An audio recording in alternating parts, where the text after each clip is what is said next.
आपने ज़िक्र किया एक्सिस बैंक का, जहाँ पर बाज़ार परेशान है और 200 डे मूविंग एवरेज एकदम टप्पा खा के उसके नीचे गया है। कितना बढ़िया गैप बना है बताइए। मतलब जो सपोर्ट हो सकता था, उस सपोर्ट को सीधे गैप के साथ तोड़ा और उसी गैप में 200 डे मूविंग एवरेज को भी छोड़ के चला गया। ये मतलब लगता है कि नए ऑर्बिट में चला गया है। गया तो है। एक मिनट, इसको थोड़ा सा एक्सपैंड कर लेते हैं।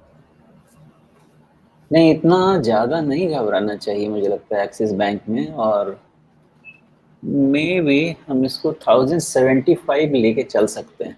क्लोज कितना है? 1100 का है ना रफली। मुझे नहीं लगता है कि इसमें बहुत ज़्यादा डाउनसाइड है। अभी 1075 के नीचे क्लोज का वेट करेंगे ही करेंगे, तब इसमें कोई फर्दर ब्रेकडाउन हम रीड करने की कोशिश करते हैं।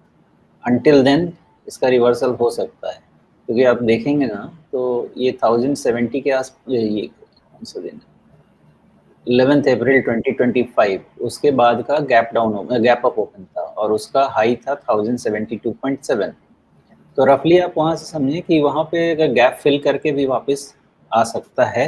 अभी तक एक्चुअली डेटा की पोजिशनिंग ऐसी है कि उसके नीचे नहीं जाना चाहिए गैप फिल करके, क्योंकि 1070-75 के नीचे अगर क्लोज दिया तो फिर मुझे एक्सिस बैंक में कुछ और ही रीडिंग लेके जानी पड़ेगी, जो कि थोड़ी सी मेजर हो जाएगी। जी, वैसे एक काम और रिट्रेसमेंट कर लेवल। सकते हैं।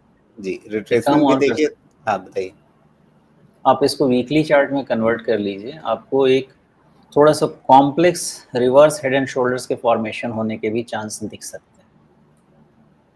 स्ट्रेट फॉरवर्ड नहीं रहेगा, लेकिन इस पॉइंट को प्रूव किया जा सकता है अगर 1070 होल्ड कर ले तो, कि इसमें कॉम्प्लेक्स रिवर्स एंड शोल्डर बनने के चांसेस रहेंगे। ये जी, लॉन्ग ड्रॉन प्रोसेस होता है, लॉन्ग कंसोलिडेशन का प्रोसेस होता है। हो सकता है कि जुलाई, हो सकता है कि 6 महीने तक इसका नया हाई नहीं बने, बट नीचे भी ना जाए। जी।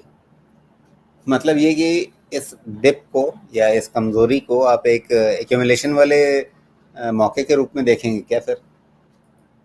हाँ, तो जो एक शब्द यूज़ करते हैं कॉन्ट्रा, तो कॉन्ट्रा बेट में यही होता है कि आपको अपनी पोजीशनिंग, मेरा मोस्टली हम कॉन्ट्रा ही जाते हैं, हम अगर उसके पैटर्न फंडामेंटल्स को इंश्योर कर पाते हैं तो। कॉन्ट्रा में यही होता है कि आपको अपने समय का वेट करना होता है। तो अगर आपके पास धीरज नहीं है तो तकलीफ़ है, क्योंकि तुरंत पैसा नहीं बन के देगा। अगर किसी के पास कोटक बैंक या एचडीएफसी बैंक में पेशेंस था, धीरज था, तो आज उसका जवाब है। तो वैसे ही अगर इसका आपके पास रहेगा पेशेंस, तो कल इसका भी जवाब होगा। लेकिन इमीडिएट चाहिए, आज की तारीख में क्या है, हर चीज़ क्विक चाहिए ना, नहीं, मुश्किल है। जी।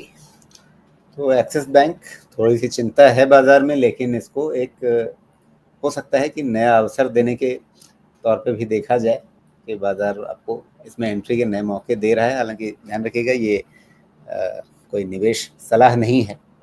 अ, आगे आप अपनी खोजबीन पढ़ाई-लिखाई करके फिर अपना फैसला लीजिएगा। जो सामने एक तस्वीर दिख रही है, उस तस्वीर की विवेचना हम लोग कर रहे हैं, कोई निवेश सलाह नहीं है ये।